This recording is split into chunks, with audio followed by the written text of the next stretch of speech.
Bismillahirrahmanirrahim. Assalamualaikum warahmatullahi wabarakatuh. Innal hamdalillah nahmaduhu wa nasta'inuhu wa nastaghfiruh wa na'udzu billahi min shururi anfusina wa min sayyiati a'malina. May yahdihillahu fala mudilla lahu wa may yudlil fala hadiya lahu. Asyhadu an la ilaha illallah wahdahu la syarika lahu wa asyhadu anna Muhammadan 'abduhu wa rasuluhul 'aqib la nabiyya ba'dah. Allahumma fasalli wa sallim ala nabiyyina Muhammadin wa ala alihi wa sahbihi wa man tabi'a hudah, amma ba'da.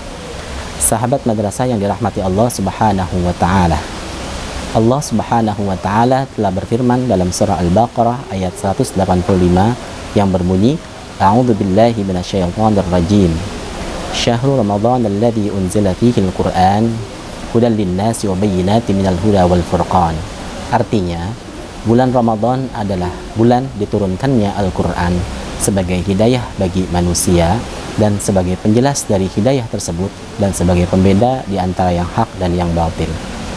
Sahabat madrasah, ketika kita bicara Ramadan, tidak sah atau kurang rasanya kita tidak membicarakan Al-Quran. Kita tahu bahwa Al-Quran turun secara garis besar dalam dua jenis. Yang pertama, Al-Quran turun secara sekaligus, dan yang kedua, Al-Quran turun secara bertahap.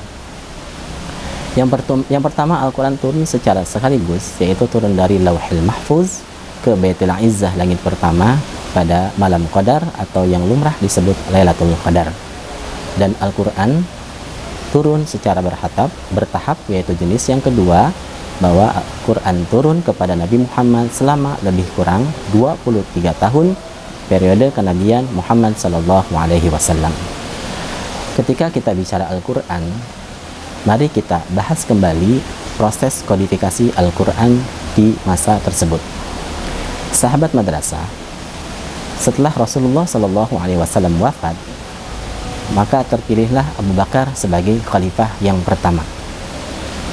Pada dasarnya, proses kodifikasi Al-Quran dalam bentuk tulisan ini enggan dilakukan oleh Khalifah Abu Bakar As-Siddiq radhiyallahu anhu.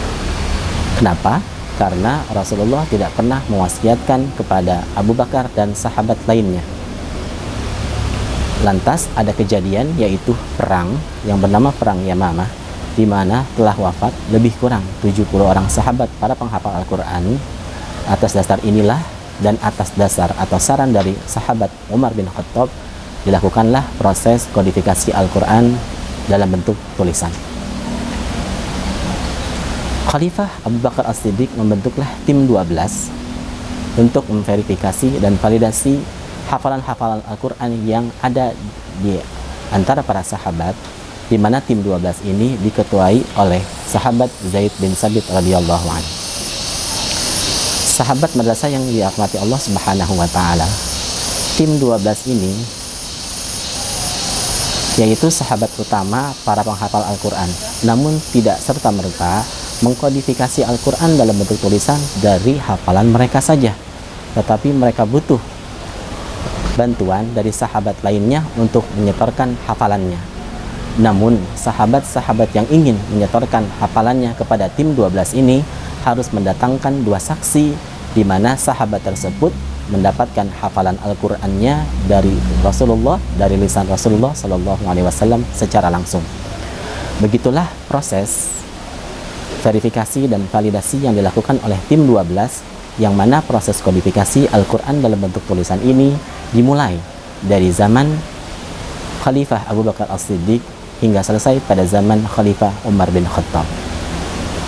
Sahabat madrasah, pada zaman Khalifah Utsman bin Affan radhiyallahu anhu, masalah kequranan pun terjadi, yaitu ada perbedaan bacaan yang tidak identik.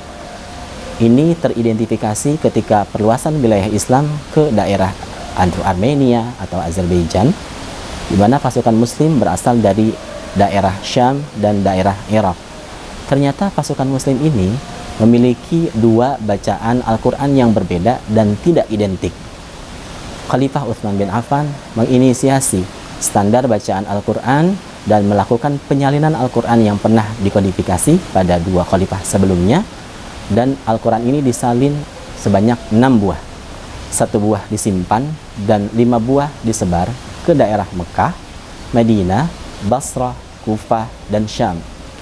bukan hanya Al-Quran, mushaf Al-Quran dalam bentuk tulisan saja yang dikirim ke daerah-daerah tersebut, tetapi juga bersamaan dengan pembacanya atau qari'nya dari Al-Quran tersebut, demi memutus mata rantai bacaan Al-Quran yang berbeda dan tidak identik.